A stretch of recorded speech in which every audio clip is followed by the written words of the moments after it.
Hey guys, and we're here with your weekend dose of crypto news. The big news seems like Ripple, Consensus, and of course Hedera earlier has actually partnered with Mastercard, the master of all cards. They also have other partners like Fireblocks, Fluency that are all interested in seeing how the CBDC landscape actually works out. So Cointelegraph, as well as others, announced this. So Ripple Consensus participated in Mastercard program to promote CBDC innovation. The payment processor has enlisted a range of market players in its quest for innovation and efficiencies in the technology that 93% of central banks are investing. We know that Consensus and the private version of Ethereum Corium has been involved in a lot of CBDCs. Ripple's been involved in some CBDCs, and Fluency has also been involved from CBDCs. Mastercard, for all of you that don't know, has been partnering with a lot of crypto projects over the CBDC initiative and over other things as well. So it doesn't necessarily mean they're going to actually use the coin, and I don't think they actually are, but they actually might use the underlying technology. And MasterCard, being the master of all cards, obviously, has a lot of influence in the industry. They did not share specific plans for the group, but it mentioned many current buzzwords in the CBDC sphere: security, privacy, interoperability, private sector, driving innovation and efficiencies. Now, the thing is about privacy. CBDCs do not spell privacy, so I don't really know what they're going to do about that. So their quote is, "As we look ahead towards digitally driven future, it will be essential that the value held as CBDC is easy to use as other forms of money." I think CBDCs will be actually a lot easier than other forms of money, considering that it's all electronic and can be sent with a click. And MasterCard already has a setup to actually do that. So they're going to bring together a lot of companies that have contributed to CBDC development, including Ripple, which recently introduced a dedicated CBDC platform. Software company Consensus, which has worked on several CBDC projects. Consensus is an Ethereum company, so maybe they're marrying Ripple and Ethereum. I'm not exactly sure how that works. And of course, Fluency, which is involved in 23 CBDC projects. They're also Fireblocks as well. So participant Guxdirian has shown CBDC its own CBDC solution and has worked with the central banks of Ghana and Thailand on CBDC projects. And this is Idemia. It specializes in offline payments and has participated in a CBDC project with Japanese payment service. Consult Hyperion also works with central banks. So they're bringing all these guys together. And this is a very, very exciting project. I don't know if they're going to use any of the coins. I'm hoping that maybe they'll use some of them, but it does look like they're just using the underlying blockchain. Maybe it'll be interoperable with many of these platforms, and they'll be the coins will be somehow integrated sometime in the future, but that's probably several years in the future if it happens at all right now. But at least it will actually generate hype for some of these coins, which is always welcome, especially in a bear market. I know the XRP army is going to get all uppity about this. I don't really know about the Fireblocks people. I haven't really met with them. The Fluency, I don't think actually has a coin. Consensus obviously is Ethereum, but it's the private version of Ethereum, so I don't think there's too much to get excited about that. They're bringing this all together with MasterCard, and of course, MasterCard being a huge payment provider has a lot of push and pull in this industry. So that's very, very good news for crypto overall, as it shows that the technology is actually getting noticed from big companies, and it's actually getting noticed from around the world with something as important to the future as central bank digital currencies, which I think will be a big, big part of future financial systems, future transactions, and crypto technology, and hopefully crypto will be smack dab in the middle of that. So the other thing we want to mention is that the SEC Ripple lawsuit, there has been an update. The SEC is not appealing the fact that XRP or Terra Luna, for that matter, is in itself a security. They actually are not opposing that. They are basically suing for the way that it's actually sold is a security. And that goes in line with what both the judges said. Even the Terra Luna judge, even though many people would have you believe that he actually said that Ripple that he actually said that the Judge Torres' ruling was wrong, that XRP is indeed a security. That's not what he said. He says like he does not agree with Judge Torres' decision that the way that XRP was sold might not be a security. He also said that Terra Luna's way it was sold is very different from Ripple's, and that kind of presents itself as a different case altogether. But both Terra Luna and Ripple by themselves are not securities. It is the way they're contracted and sold that could or could not be a security. So with this, because the coins themselves are not intrinsically securities, I do think the SEC is going to have a much, much harder time actually proving their case towards the judges. And a lot of the judges are not very happy with the SEC because they keep on going around their bylaws, and the judges generally do not like that.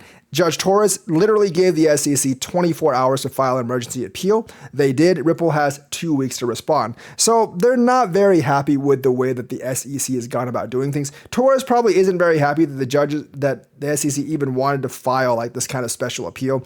It's rarely granted, and it rarely works. So I don't think things are looking good legally from the SEC's perspective. Plus you have pressure from the Grayscale lawsuit actually coming in. Hopefully that will get resolved next week. But I'm not really sure if that's going to be true as well. They do tend to delay these things as long as they can. So just needed to update people on the XRP case. The fact that XRP or Terra Luna or even LBRY is in itself not a security, that's actually not being questioned. And because that's not being questioned, I think it is going to be much, much harder for the SEC to get like a blanket statement against crypto.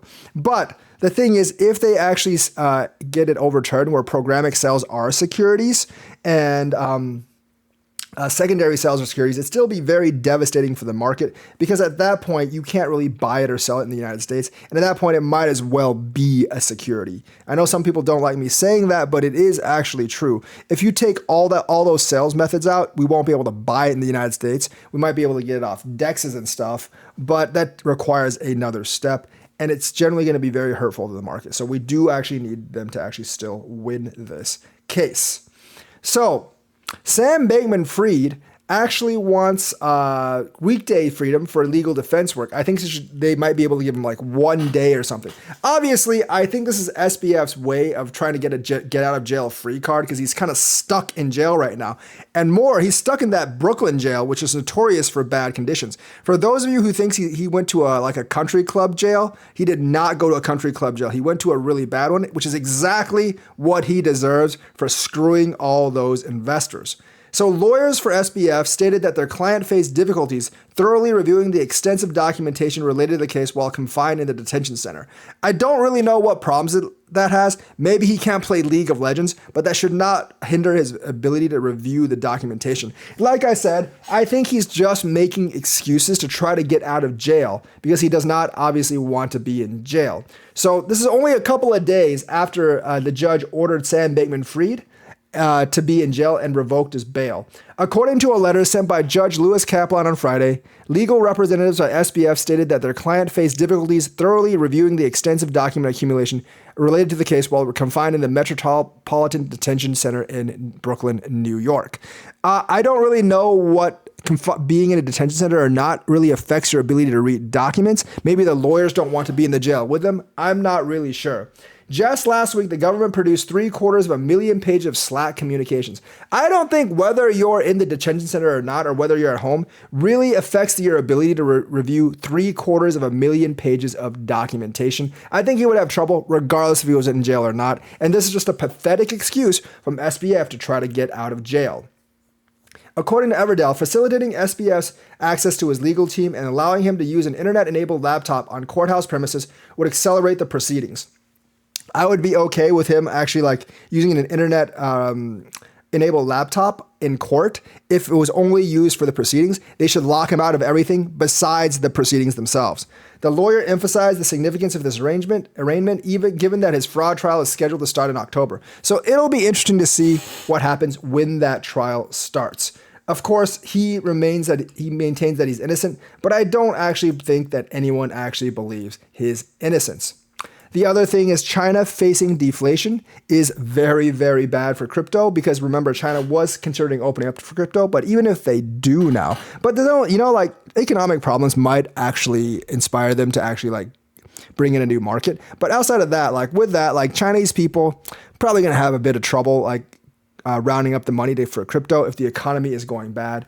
And if the economy is bad, there's just less money to go around for all these projects. So in the last episode of Macro Markets, the US Federal Reserve's rate hikes basically have pwned the Chinese economy. And China is actually having the opposite problem as the United States because prices are actually going down. But it's not, there's many red flags for China. And the international risk, I think, will bog down the global economy because China is supposedly the second biggest economy. Even though if we don't really know if their numbers are real or not, it's technically the second biggest economy out there. It's an important source of exports and a big player in the global economic market. If China actually comes down, it could affect the entire global economy and could pull us into like a kind of like a worldwide quagmire or recession because it does affect other countries. Now, China doesn't affect other countries like the United States because it's more insulated. The CCP controls its currency as well as its economy, but just a multi-trillion-dollar economy that's very important for exports around the world. If that economy sags, there might be an effect on demand for everyone else. And if that's the case, then there's going to be less money to go around, and less money to go around means less money to invest in crypto. So we got to watch out for that. And of course, if a big economy like China sags, there's going to be hesitation and there's going to be apprehension that other economies will follow. So that's the news for today. Let me know what you think. Like and subscribe, hit that bell notifications button. Thank you and have a nice day.